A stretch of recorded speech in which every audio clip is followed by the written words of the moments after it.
Hello guys, welcome to Siargao Kitchen of Tata Emmanuel. Today we are cooking Adobong Pusit or Filipino Adobong Pusit. The ingredients of this one are listed in order as shown below or in the video. Here, to start the cooking, you have to add 2 glasses of water. Then we have to add ginger and garlic. Cover it.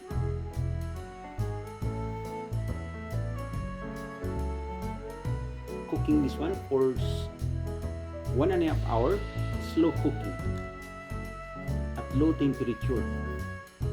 Then after a while, you have to add the vinegar,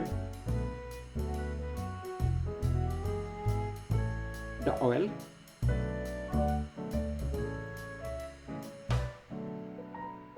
the oyster sauce,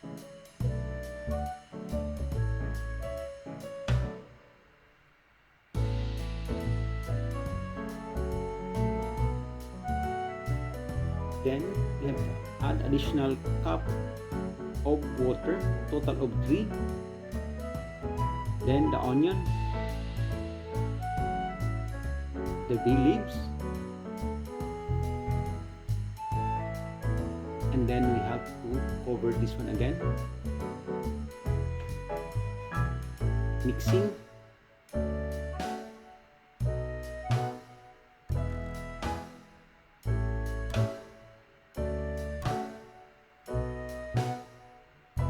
And then we have to cover again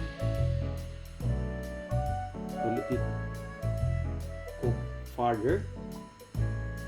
And again, the method of this is slow cooking for another half an hour. But in between, we have to add the optional chili. I love chili, so I add this one for half spoon of chili powder, or you can add also fresh chili. Cover it again and let it dry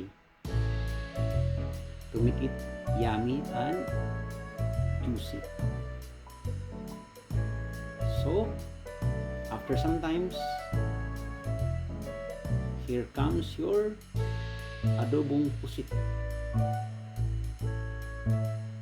Enjoy, my friend.